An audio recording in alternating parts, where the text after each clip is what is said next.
Welcome to the Pacey Performance Podcast. Today, I'm speaking with Head of Sports Science and Strength and Conditioning at Bristol City Football Club, Rhys Carr.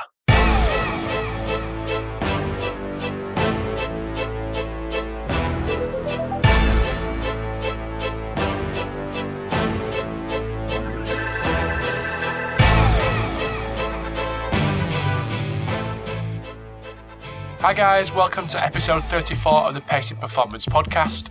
So today we've got Rhys Carr on the phone from Bristol City. So me and Rhys have been chatting over the last couple of weeks regarding a couple of rants on Twitter that, me more than him, had. And I just thought it'd be great to get him on the podcast because his team Bristol City are doing so well in the league, or have won the league now.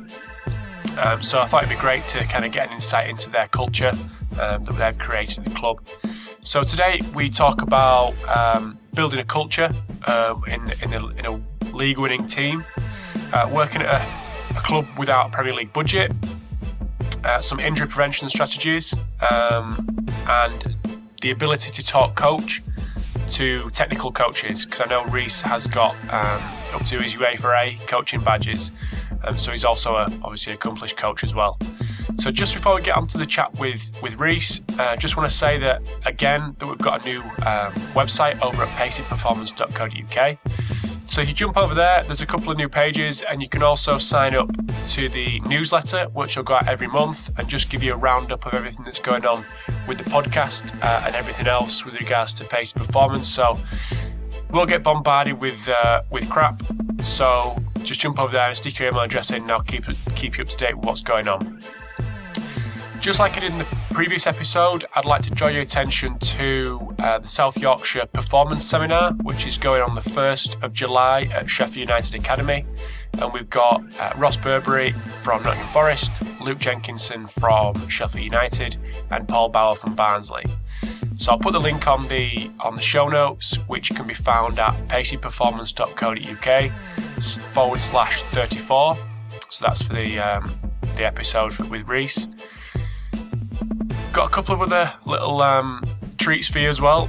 So Kia Wenham Flat has put together a forum, a paid forum, which is going to deliver a webinar every month with different experts from around the world. So he did one just last weekend.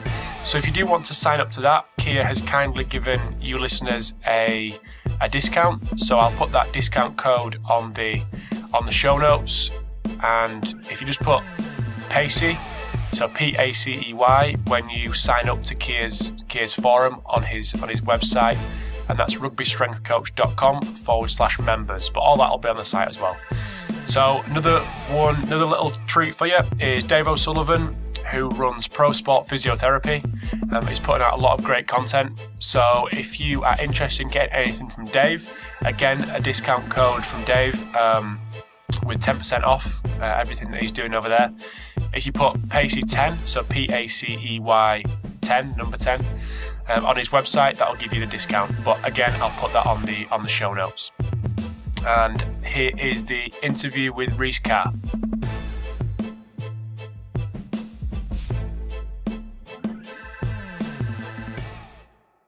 Hi guys, welcome to the Pacey Performance Podcast. Today I've got Rhys Carr coming from Bristol City Football Club on the phone. So first I just like to welcome Rhys and ask him to give us a bit of an intro on his background, his education and what he's currently doing. So welcome to the podcast, Rhys. Thanks, mate. Thanks for the invitation to do this as well. So just to give you a little bit of my background, really, I'm from a football background.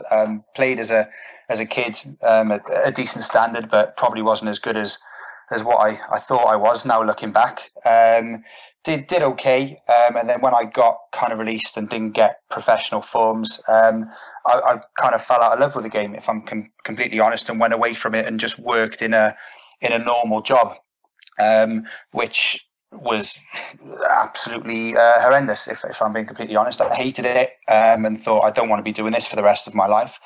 So then decided, well, what am I passionate about? And I thought, well, I like to coach, and I love my sport. I love my football, and I'm very interested in the fitness and the strength and conditioning side of that. So So decided to go back to university, got my degree, my master's in coaching science, and then got a few coaching qualifications alongside that as well. Started getting my practical experience then with an internship at Swansea City a few years back, which was brilliant for me, just for how I learn personally. I found that being in the environment and learning how things work day to day was a lot more valuable for me than a textbook. And that's not to say that I haven't done a lot of reading on certain things as well, but I just found that the day to day being in and around the place and how do things work and how do people apply their knowledge was brilliant. So went from there to Cardiff City, which is where I'm from. Was there for a few years, and then that was with the academy. Well, first of all with the first team, and then the academy, and now I'm with the first team at Bristol City. Cool. So how long did you say you've been at Bristol? I started here October 2013, so not quite at the start of last season, but enough time now, yeah. Okay. So you mentioned the kind of this, what happens in football, the kind of environment. Mm-hmm. How hard do you think it'd be for someone not in football to come into that football environment? With how it is. I mean, we all hit, people aren't used to what it's like in football. This is what we do in football. Is it a kind of hard environment to adapt to? I think that it totally depends which football club that you're at. I mean, obviously different personnel at different football clubs are open to different approaches, but I certainly think that a game understanding helps, because I would be the first to say if I was to go and work in another sport, even though a human body is a human body and how we train it would be similar principles, my lack of game understanding it would hold me back. However, in saying that, I've met several and worked with several people who wouldn't describe themselves as football people, as strength and conditioners, as physiotherapists, as rehab coach, who have been brilliant, who have been really good and passionate about their job. I think the first and foremost thing that anyone needs to see, whether you're in football, and I imagine it's in any sport, as long as someone's very passionate and willing to work hard, and they can back that up with a bit of knowledge, as well as being good with people, players, other staff, sometimes we're managing up with people in the board and executives, people like that, then that's what you need really, is just that passion to want to do well and improve yourself and do a good job really. Mm-hmm. So from my point of view, the kind of communication with players and be able to relate to them, not just talking about what goes on in the gym or what goes on the field, but actually just relating to them as people. Mm-hmm. From your experience and what you think, how important is that in your role? I think it's critical. I think that when you work with any players, there's a saying that I'm not sure how many people would say it in other sports, but the players have to be having you, for want of a better term. Yeah. If they don't, you could have the best ideas, you could have the right knowledge to be able to help them and improve them, but if they're not having you, then they're not going to implement the things that you're trying to help them with. And I think that's really key. I mean, but how you do that, there's no blanket recipe in terms of, well, I have this same approach with everybody else. It's the same with anything, whether you're managing a group of footballers or you're managing a group of people in an office. Everybody's different, and how you get the best response from them comes down to you then and your own kind of coaching skills really, which then comes back to why I think some of the applied experience is key, and not only looking at people and what they do with players, but well, why did you take that approach with him, whereas you did a different approach with somebody else. So yeah, I think it is critical. Cool. So this may go out. Well, this will go out past this. So you could have had your drink and got a bit leery, 3 weeks ago. But so you could win the league tonight if Port Vale do the job against Preston. Preston, yeah. So you could have won the league. Hopefully, you have won the league by the time it goes out. But we talk about the culture that's been created at Bristol. Obviously, the top of the league and competing at the top of the league for probably all season. Talking about what you just discussed there with being able to manage people, is that been a part of the kind of winning culture that you've created, or you and your staff have created at Bristol? I think I wouldn't ever want to sit here and say that any culture is down to myself. I think that everyone's worked really hard, and that's been really key as well. Is everyone's kind of singing from the same song sheet. Not only is the manager a really driven man, and he makes sure that people don't lose focus, which is both players and staff. There's a good, experienced and passionate staff here that want to do well. Then I think credit's got to go to some of the players as well. We're quite lucky that we've got a good bunch of players here, a really good group of lads who want to do well. It's quite a young group as well, which I think that helps.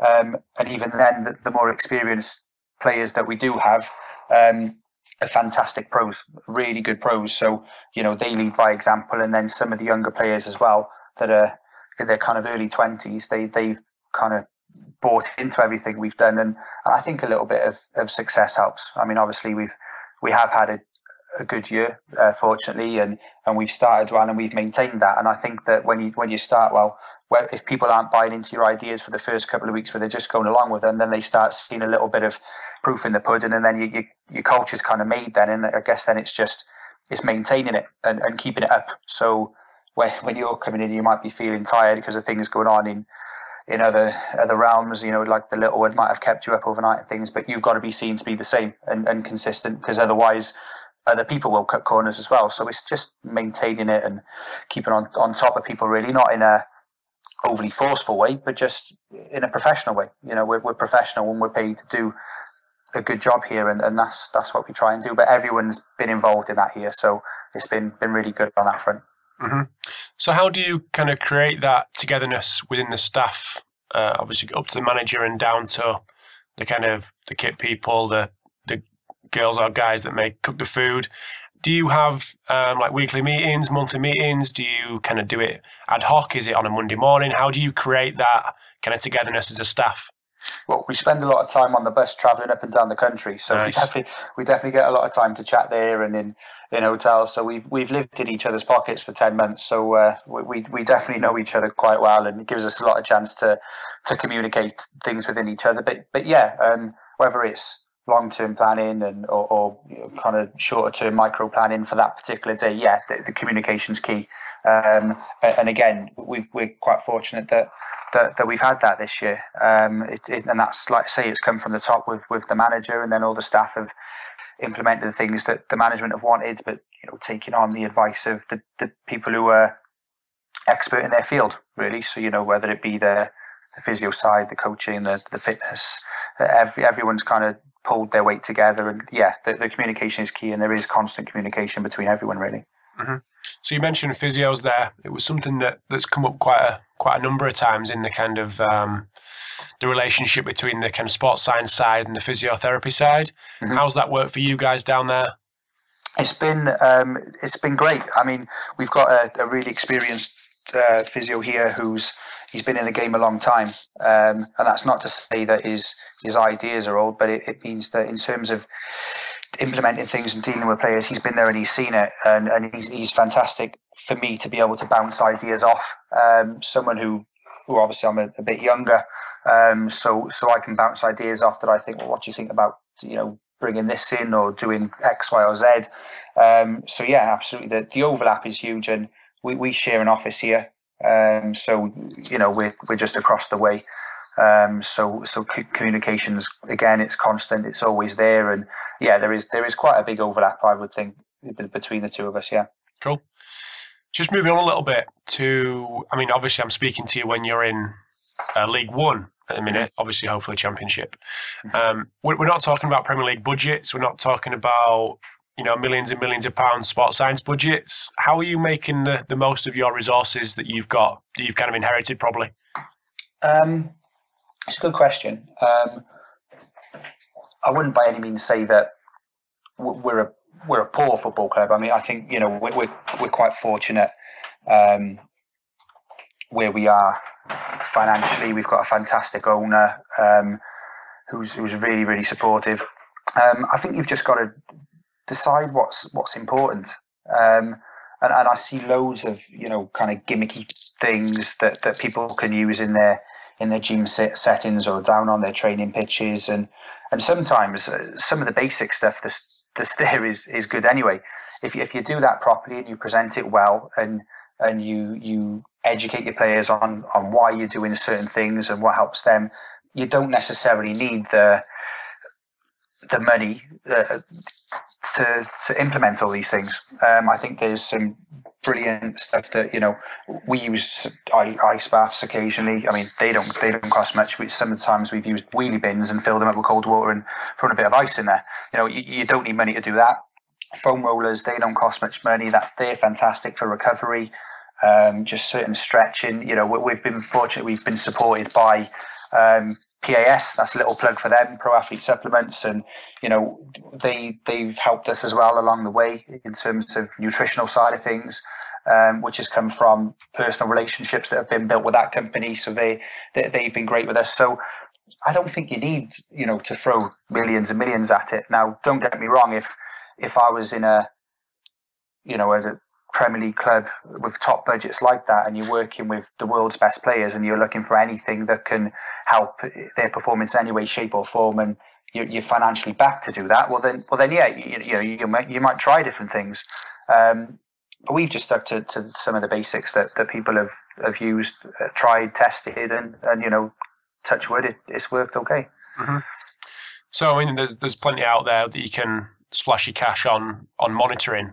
Monitoring training on the pitch, in the gym. Obviously, you can go mad with endless amounts of money. But what kind of techniques are you using that maybe you don't have them kind of systems in place, but an alternative that's worked for you? Is this for training monitoring? Yeah, training monitoring, mate, yeah.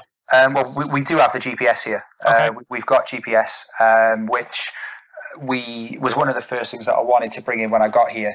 We did have an old battered heart rate system, which I wasn't overly convinced some of the data that was coming back off that was particularly correct. But we persisted with it for a little amount of time. But then when the new manager came in, it was one of the first kind of conversations that we had. And to be fair, and I've thanked him in the past for it, but I think bringing in the GPS has been absolutely helpful. I mean, it's made our heart rate data consistent, but then it's also given us several other metrics that we look at. We've got a couple of staff within my department here as well who are always scrutinising that data, always looking for new trends and different bits and pieces there. And I think that's been fantastic for us. But then on the other scale of things, we just do simple questionnaires sometimes and just ask the players how they are. How sore are you today? How well did you sleep the other night? And that can give us an idea of where people are as well. So from one end, having the GPS, which is obviously some of the top end spec, to some basically just sometimes just asking someone how they are, rather than trying to trawl through data. Are you okay? How do you feel today? How did you sleep? How sore do you feel? You were complaining about your hamstring last week. How was it after the game? And you can gauge people a little bit like that as well, as long as you know your players. Definitely you can do that as well. And generating a chat, generating a talk. How are you? Yeah, absolutely. I mean, at the end of the day, they're humans as well. They're human beings. These professional footballers, and they're some are. Yeah, there's some that aren't, but we've got some really really good set of lads here. And number one for me, you want to do well, and you want to do well on the pitch, but you want to do it with good people as well, because you remember that, and they give you good fond memories. So if we can look after our players, number one as footballers, so it helps their performance, and it does our job right, and it gets good results for the football club, great. But then if we can also look after them as people, I think they appreciate that. And then when they've got to run a few extra meters in a game, or they've got to do a bit of a longer recovery run in the 93rd minute to keep your 1-0 lead and things like that, then they do it because they respect the people around them, their other players, their other staff. So yeah, I think just treating people like human beings sometimes it can be just as good as some of the high-tech monitoring out there. Mm-hmm. Cool. So just moving on again, injury prevention strategies. There's been quite a lot of talk on Nordics recently, with the talk that went on at Leicester a couple of weeks ago, things coming out of there. What are your thoughts on kind of injury prevention strategies that you're using that has worked for you, and your thoughts on the kind of Nordic debate? Firstly, I mean, with the Nordics, we've used them. I've used them in the past with at different clubs that I've been at, and I've implemented them here. Myself and my assistant, who's a really good coach here, Derek Bonsu, who's come from primarily from a rugby background, but he's come into us now and he's done really great this year. We often have this conversation about when's the right time to do Nordics, and we've had that a couple of times. Should it be at the end of the session when they're warm? But then you've got the conundrum of, well, if it was a certain session, there might be little micro tears through muscles, so you don't want to make them any worse. Should we do it before as part of an activation? And I don't think that we've come up with what we think is the right idea yet, but what I do know is that, touch wood, so far this season, the injury prevention work that we've done has stood us in good stead. We've been all right in terms of injuries, and our availability data in terms of training and matches is really high. So how we, certainly with the Nordics, is we did more of them towards the front end of the season, towards this back end of the season. Certainly when there's a high volume of games, we don't. We just look at recovery and regeneration strategies then, really, to get people ready to go again, because Saturday, Tuesday with a certain intensities that we want to play at, it is grueling. So I think then to do Nordics within a program as congested as that, you might be asking for trouble. But during the start of the year, in terms of injury prevention, we used them. When we had clear weeks, we would use them during activation sessions. So towards the back end of activation, when people were a little bit more flexible and a bit warmer, and like I say, touch wood, we've been all right with them. I think we've had one hamstring strain this year. Two. So over the course of a season, I'd probably take that if I could have that for the rest of my working career in football anyway. Mm-hmm. Do you just want to talk through what you call activation, just doing the kind of things that are involved in that little period of time that you have with the players before training? Yeah. Well, the way that I like to do it is I kind of work backwards from the warm up and what day of the week that we're on. So I'm quite a big fan of tactical periodization within a football week, and certainly how I'll structure the warm up for that day will have a certain conditioning theme. Now, depending on what day that we're on, then as well, will also affect the activation program that we're going to do. So without giving everything away, we of course on certain days, without question, will be more recovery, flexibility, mobility. Certain other days will be plyometric work. Other days will be injury prevention work, and then some days we mightn't do any because we want to keep the volume of that day low in preparation for forthcoming games and stuff. So we know coming into work with myself, Dal, my assistant, and the other staff here. We know that today is match day -3. We know that this is going to be our type of activation day today, and that's how we tend to structure it. Mm-hmm. So do all the players go off the same structure, or do certain players have different things to do? Yeah, certain ones have certain different things, depending on what day it is, and I guess it's their injury history that dictates that. For us, some will just literally get on the bike and just get their legs moving, but then some do more specific things. So we've got a few ideas in how we want to develop that, I think, and individualize it again even more going forwards. But generally, we how we structure it, we'll have 2 groups in the morning because of logistics, size of areas and things like that available, and then we'll switch them around. So we try to cover every player with everything each day, really. So do the players themselves have any input on the kind of thing they do pre-training in that session, or is it, you're in that group, you're in that group? Yeah, generally, yeah, you're Okay. in that group, you're in that group. But then at the same time, if a player was coming to me every single day saying, I don't want to, I don't know really what the best way to say it is, but if they felt something else would work better for them, and I could see a bit of logic in what they were saying, I'm not against thinking, okay, well, let's try that. If I was dead against it and I could see the reasons why that wouldn't be good for them, I'd have the conversation with them, and I'd try and educate them as to why this other way would benefit them more. But I think psychology's got quite a big part to play in the game as well. And I think sometimes if the player is getting what they feel they need, then that can have quite a beneficial effect as well. Of course. So just moving on again, dealing with players or different groups of players, different training ages.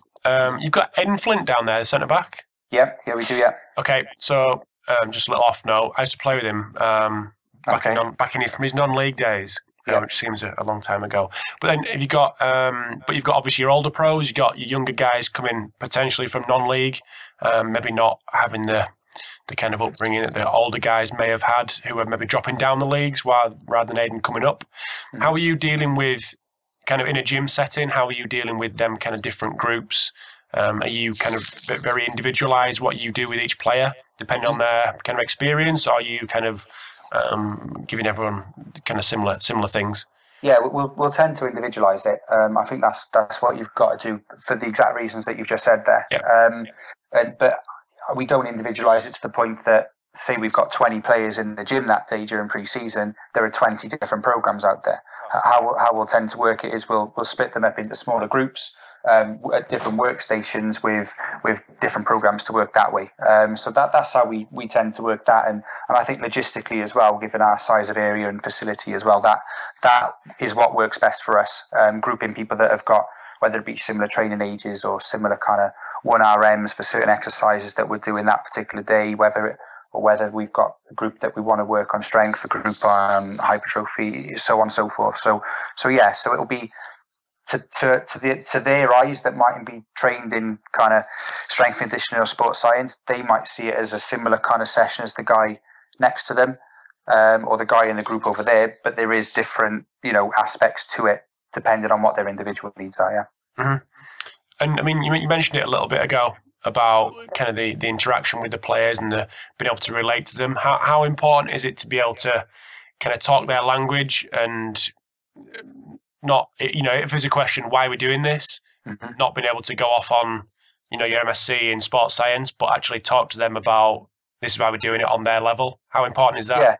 Yeah, that's where I think the game knowledge comes in, because and certainly I've found that with certain players, they'll generally, like I say, we've got a very group here, and they're a very good group, here, and they would understand if we were to explain to them why they're doing it for X, Y, Z. But I think if you can put that into terms of why specifically that will help their game in this certain game scenario, well, then they can build that picture. And there's no player that doesn't want to be better. I mean, for me, I don't think. I mean, a lot of people might show that attitude sometimes, and I've seen players at different other clubs and stuff, and they kind of look like they're not bothered or they don't want to be better. But I think that when it actually comes down to it, 99.9% of them want to be able to perform, and people enjoy winning, and people enjoy playing well on a Saturday afternoon in front of however many thousand people. So if you can put it in their language and give them the picture of why this will help their game, well then certainly that gives you that buy-in.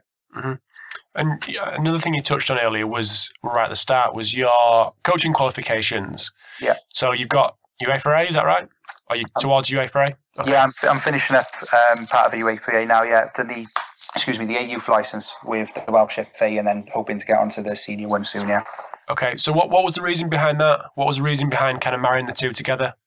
Well, firstly, I mean, that was my interest. If I'm perfectly honest, was always the sport of football got me into doing this particular job. So my interest, first of all, as a kid growing up, was always in football. So that's why I wanted to do that. But then I also thought that, if this might not sit right with everyone, but I think that if you go into program and train people to be fit for a purpose, the better knowledge you've got of what that purpose is, then the better you can train them to be, if that makes sense. Does that come across? Yeah, it makes sense. So that's why. And there's a few people that I kind of look at in the game as well that work at a few different top clubs who I've either had the pleasure to meet or work with or seen their work. And I think certainly some of the best runners do possess that game knowledge, game understanding, and their coaching qualifications as well. I think that Rylan Morgans, who was the fitness coach when I did my internship at Swansea City, is one of the best I've seen and worked with. And I think that his game understanding certainly gets him a buy-in from the players. And to me, straight away, I looked to that and thought, well, yeah, absolutely. Why wouldn't you understand the game that you're trying to train people to be fit enough for? So to me, it was a no-brainer. Mm-hmm. So on the flip side of that, would it be just as beneficial for a coach to have the sports science background? At this level of the game, maybe not. Okay. And the reason why I answer that is the opposite to what I've just said is, because you employ people to do that. I think that certainly the coaching side of things and the workload that the manager and the assistant coaches have got, that is why we're here. There's some of the technical and tactical preparation that goes into their working week. If you had to say to them about programming and managing individuals and the whole performance side of things as well, that would just make things difficult for them. So, but I think a lot of coaches that I've worked with certainly have got an understanding. Absolutely, they have, because it comes part and parcel of it. And a lot of the coaches that you work with are ex-players, so they'll have done the things in the gym and on the pitches, and they'll have probably asked their fitness coaches questions about why we're doing this. So when you're in the game for however many years that some of the coaches have been, you pick things up anyway. So I think that they've got a good experience, but then they also have the people alongside them to kind of strengthen that as well. Mm-hmm. Do you ever see yourself moving into coaching, as a full-time role, or is it always going to be S&C, sports science, whatever you want to call it? I don't know is the honest answer to that. I mean, like I say, the sport was what got me interested, and I'm quite a big believer. When I do a lot of my work in terms of the conditioning, a lot of it I do pitch-based. There is a lot of gym work that goes on here, and certainly the recovery stuff that we'll do alongside it as well, that you have to have your sports science, your strength and conditioning head on then. But then I also think there is a lot that you can do on the grass, and that is a part of my job that I definitely do enjoy. I love being out on the grass with your boots on and involved in the coaching session. And like I said earlier on, how we kind of structure our training days when they come to the warm-up with myself, that will always be structured depending on what conditioning day and what element that we're looking to train on that day, be it speed, be it reaction speed or football strength. But then, so those kind of physical aspects of the warm-up will be in there, but then I'll also be looking to marry that up with what the coaches and the managers are looking to do within their session from a technical point of view that day. So if they're going into, I don't know, different possessions or cross and finishing, I'll try and replicate and prepare people as best as I can for that session, incorporating the ball work in the warm-up, but around a physical framework. Mm-hmm. Just remembered something that I was going to ask you, just reversing 10 minutes. Yeah. Tactical periodization. Do you just want to give us a little bit of an intro on tactical periodization, how it kind of functions and how it dictates what you do during the week? Yeah, well, it's each day's got a certain theme basically, and I'm sure a lot of people that are listening to this will have come across it, especially those that are the more kind of football-based people. So depending on if your week is what we call a clear week, i.e. Saturday to Saturday, or if you've got a week which is Saturday, Tuesday, Saturday, which it seems like we've had a million of this season. So obviously on certain days within that probably clear week, you would have recovery sessions. You would have days that were more larger areas and bigger sided games within that, or bigger sided possessions, bigger area crossing and finishing, whatever technical and tactical framework you want to get in, but around a certain physical criteria, i.e. size of areas, work to rest ratios. So like I say, you might be working on an aerobic day, you might be working on a strength day where there's lots of accelerations, decelerations, so a lot of eccentric work going through hamstrings and things like that. Looking at speed days where players can open their legs, again, size of areas will help them with that, trying to get them to reach top speeds. And certainly within your warm-up, you can probably do a little bit more plyometric work and change of direction work within that, which would incorporate speed, and then also reactive speed, which is what we would tend to do the day before a game. So it just switches people on mentally, but the volume of work is very low. The intensity is there, but the volume is very low. So that would be a kind of very quick overview of a clear week. Whereas Saturday, Tuesday, Saturday, from a physical point of view, you're individually managing. So players that might not have been involved in the game on that weekend might need additional physical top-ups during their training session, whereas the others are just getting recovery work and tactical prep then for the next one, which is never more than 72, 40 hours away. Mm-hmm. Cool. Just didn't want to let that go before I let you go. Just one last thing. I know we discussed it a little bit off air, but just without going into too much detail and stepping on too many people's toes, the state of S&C at the minute in the UK, how do you see things kind of moving forward for the industry? I think that I mean, I'm answering this question now, and I've only got a few years myself working in professional sport, and there's a lot of people out there that have got 20, 30 years to their name already. So, but I think that it's in a good place. I mean, you've only got to look at the amount of people that are coming out of universities and whatnot now with strength conditioning, sports science degrees or coaching science degrees, and the pool of people that are able to work in the environment now is huge. It's an enormous amount. I mean, we advertised for an internship last summer, for a paid internship at the football club. We had 250 applications. It's frightening that people want to work in there, and I think that what that does do is it drives the standards up. I mean, I remember not so long ago being in that position, doing internships, and certainly myself, I felt like I had to work even harder and gain even more knowledge and push myself and to try and further myself to stand out to get a job. So because of that ultra competitiveness that is out there, certainly amongst the people that are coming through universities now, I think it is driving standards up. But then there is also a place, and I'm talking from experience, for the more experienced coaches that are around, because like I say, that applied knowledge of dealing with players and being in the environment day in, day out, and how to approach things, that when you come into work the day after a win might be different to how you approach things the day after a loss. And that experience is invaluable as well. So certainly the standards of S&C, I think, will get higher, because people have to be to a high standard to get, these ultra competitive jobs that are out there, and have to be really passionate about doing that.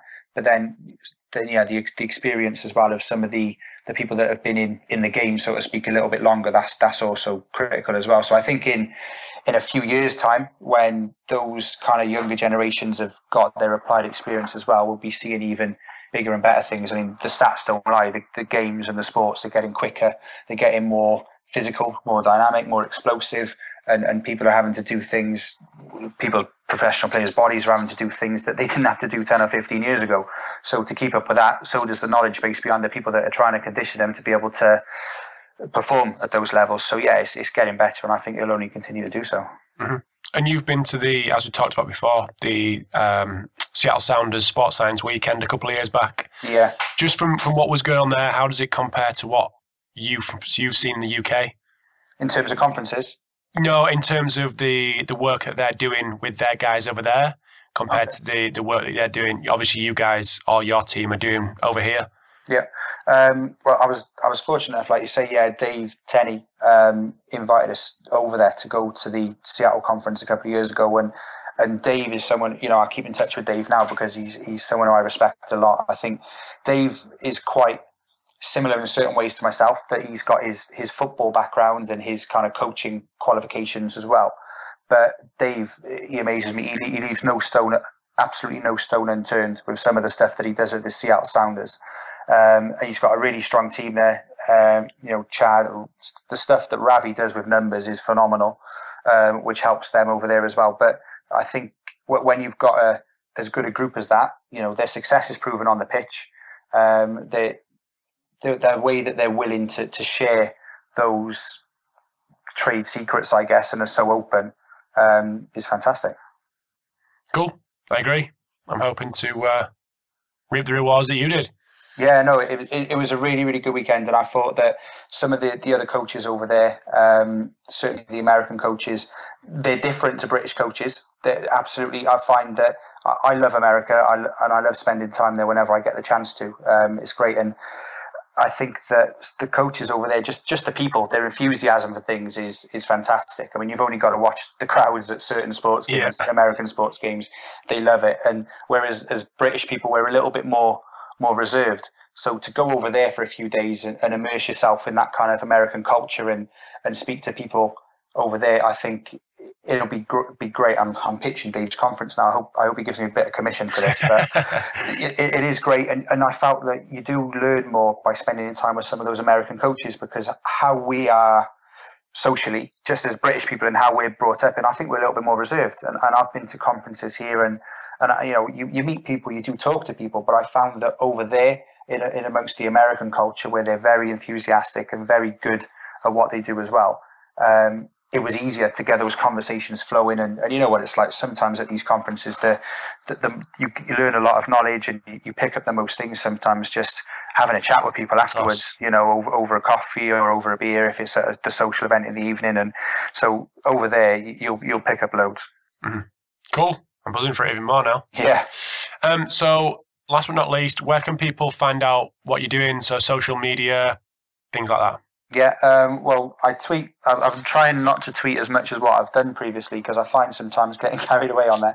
Yeah. But it's just my name, Rhys Carr 86, so RHYSCARR 86. I'm always open to emails coming through, you know, on Twitter, and then if I want to give out my, you know, certain personal accounts, I'm usually more than happy to, because I like to, you know, pick people's brains about things, whether they're working, you know, with the under nines in the Bognor Regis League. They might have a good idea for something that you can use. I don't think you should ever be dismissive of the level that someone's working at, because people have got good ideas, and as long as people have got a passion and a knowledge. So if anybody is listening and want to share ideas, or if they want to get in touch and touch base on things, then feel free. I'm more than happy to. Cool. Appreciate that. Good stuff. So thank you very much. Really appreciate your time, and I hope Port Vale do the job tonight for you. Yeah, fingers crossed. All right, pal. Thank you very much. Cheers, mate. Take care. See you, mate. Bye-bye. Bye. Thanks for tuning in to the Pacey Performance podcast. I hope you enjoyed the chat with Rhys. It was great to have him on, especially at a time when his club are going through such a great period with winning the league, and obviously the league has been won since the episode was recorded. So I'd just like to remind you that you can sign up to the Pacey Performance newsletter over at paceyperformance.co.uk, and all the links that I've mentioned in the intro with regards to discount codes from Rugby Strength Coach and Pro Sport Physiotherapy are on the show notes at paceyperformance.co.uk/34. So thanks for tuning in, and I will see you in episode 35.